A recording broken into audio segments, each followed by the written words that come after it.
अगर आपकी ऐप को चलाने के लिए जैसे ऑर्डर्स की ऐप बनाई तो ऑर्डर्स के लिए कस्टमर्स भी चाहिए, तो उस ऐप के बारे में आप यहाँ पे लिखेंगे। अगर आपकी ऐप किसी और ऐप के ऊपर डिपेंडेंट है, आपकी ऐप को चलाने के लिए वो दूसरी ऐप भी साथ में चाहिए, तो उस ऐप के साथ लिंक करने के लिए आप कहाँ लिखेंगे कोड, apps.py में लिखेंगे।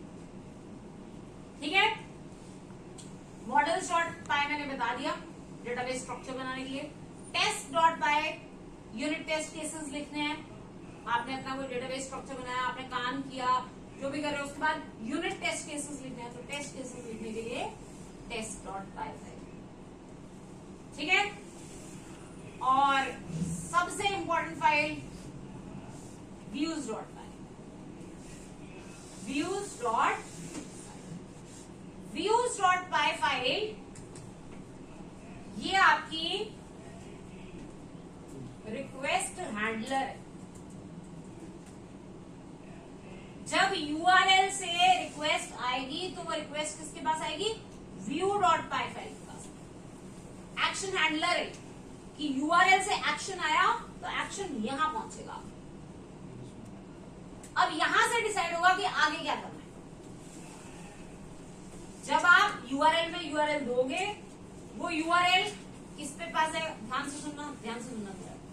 मैंने यहां पे यूआरएल में स्लैश, यूआरएल में इतना स्लैश कुछ और लिखा, जैसे मैंने लिखा पोस्ट, ये लिखा मैंने। जैसे ही मैं लिख के एंटर करूंगी, सुनना कहा जाएगा, प्रोजेक्ट की urls.py। सबसे पहले प्रोजेक्ट की urls.py, प्रोजेक्ट की urls.py बताएगी कि पोस्ट स्लैश पे कहां जाना है।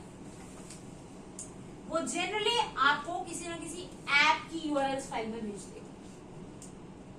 वो जनरली आपको कहां भेज देगी, किसी ना किसी ऐप के अंदर urls.py पे। जैसे इसने एडमिन से एडमिन की यूआरएल्स पे भेज दी, ऐसे ही जब मैं यहाँ पे लिखूंगी पोस्ट स्लैश, तो ये मुझे किसी मेरी ऐप की यूआरएल्स फाइल पे भेज देगा।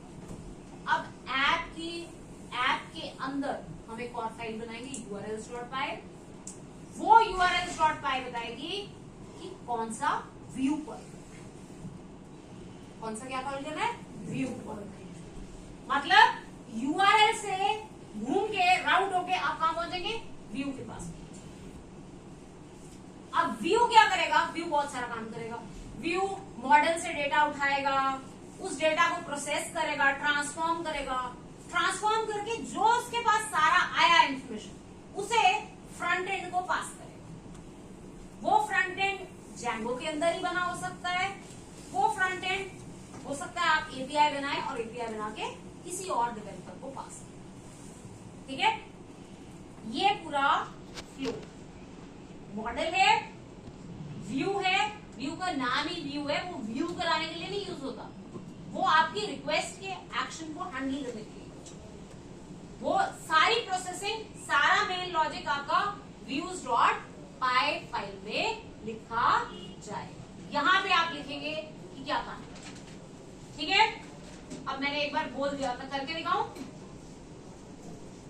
अभी मैं कोई डेटाबेस से कनेक्ट नहीं कर रही, कुछ नहीं कर रही, कोई मॉडल नहीं बना रही, सिंपल एक यूआरएल लिखूं, उस यूआरएल से किसी व्यू पे पहुंचाना है और उस व्यू पे कुछ लिख के दिखाना है, बस ये करना। ठीक है, तो ये कैसे कर सकते हैं, ये हम ध्यान से सुनना से पहले अपनी ऐप में, पहले माय ऐप जो आपकी ऐप है, इस ऐप में आप एक पाइथन फाइल ऐड करो जिसका नाम है urls.py।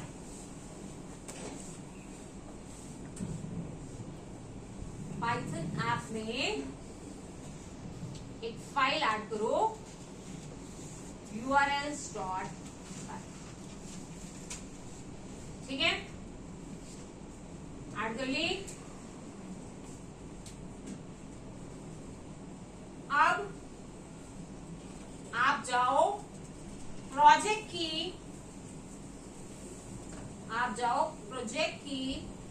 urls.py फाइल में, जो आपके प्रोजेक्ट की urls.py जो पहले से बनी हुई थी, उस फाइल के अंदर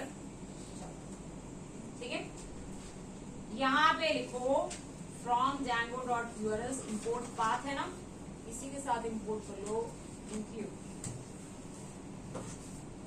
फ्रॉम django.urls इंपोर्ट,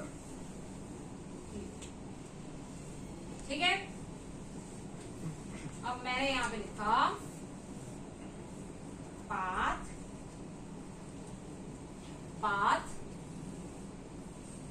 अगर कोई यूजर यूआरएल में कुछ नहीं देता, वो पहले बेस यूआरएल है, बस वो बेस यूआरएल, उसके आगे कुछ नहीं देता, तो मैंने बोला इंक्लूड करा लो किसे,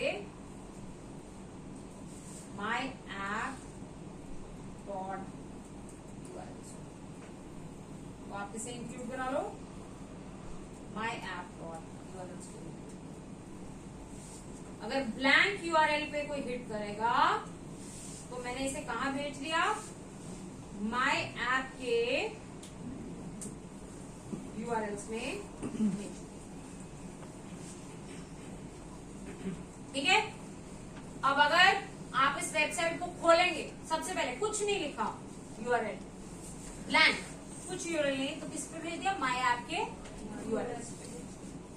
ओके, अब ये यहां से कहां पहुंच गया, आपकी ऐप के यूआरएल्स पे, आपकी ऐप के यूआरएल्स। अब यहां पे आपने लिखना है कि ये यूआरएल आए तो कहां जाए, ठीक है।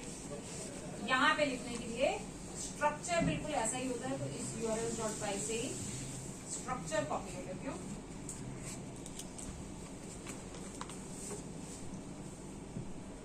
लिखना क्या है वो मैं आपके साथ, ब्लैंक, कुछ यूआरएल नहीं दिया तो कहा जाए।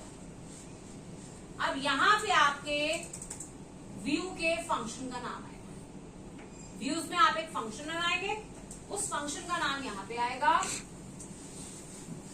मैंने यहां लिखा फ्रॉम डॉट व्यूज इंपोर्ट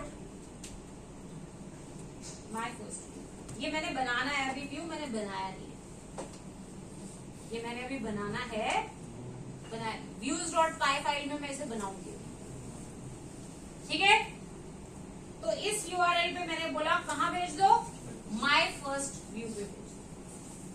जैसे ही आपकी वेबसाइट खुलेगी, बेस यूआरएल प्रोजेक्ट की urls.py फाइल में जाएगा, वो आपको ऐप की urls.py फाइल में भेजेगा, और ऐप की urls.py फाइल से आपने इसे कहां भेज दिया, माई फर्स्ट व्यू, ठीक है। अब इस व्यू के अंदर हम लिखेंगे कि भाई रिक्वेस्ट आई तो क्या करना है, रिक्वेस्ट आने पे क्या काम करना है, वो कहां लिखेंगे हम, इस व्यू के अंदर। या आपको सुनने में पहली बार, देखने में जब तक आपने हाथ से नहीं किया तो कॉम्प्लेक्स लगेगा, तो जब आप हाथ से करोगे then you will understand proper, ठीक है। अब मैंने क्या करना है, माई फर्स्ट व्यू, व्यू कहां पे जाके, views.py फाइल, किस फाइल में लिखना है ये बहुत इंपॉर्टेंट है। आपकी ऐप के अंदर फाइल मिलेगी views.py, यहां पे आपको माई फर्स्ट व्यू आपको व्यू बनाना है, कैसे, dev my first view, view का नाम, इसके पास क्या आएगी, रिक्वेस्ट आएगी। यूआरएल में आपने जब HTTP रिक्वेस्ट ही तो भेजी आपने, जब आपने यूआरएल हिट किया तो आपने HTTP रिक्वेस्ट भेजी ना, ये वो HTTP। अब यहां लिखो भाई क्या काम करना है, यहां बहुत सारे काम होंगे, क्या होगा, फेच डेटा फ्रॉम डेटाबेस, या और क्या हो सकता है, पुश डेटा टू डेटाबेस, और क्या हो सकता है, process data, transform it,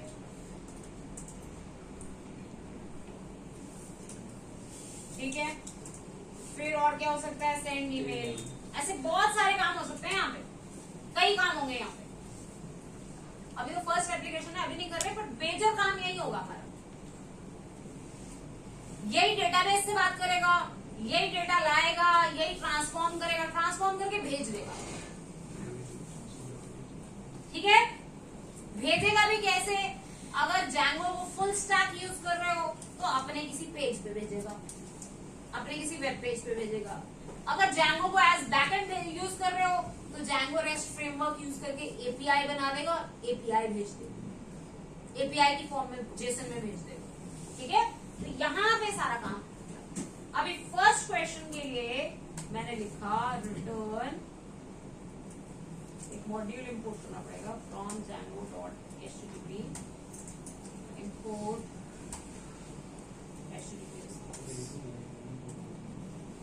web browser पे दिखाने के लिए।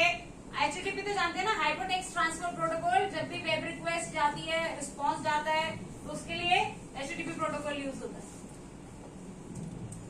अब रिक्वेस्ट तो आपने यूआरएल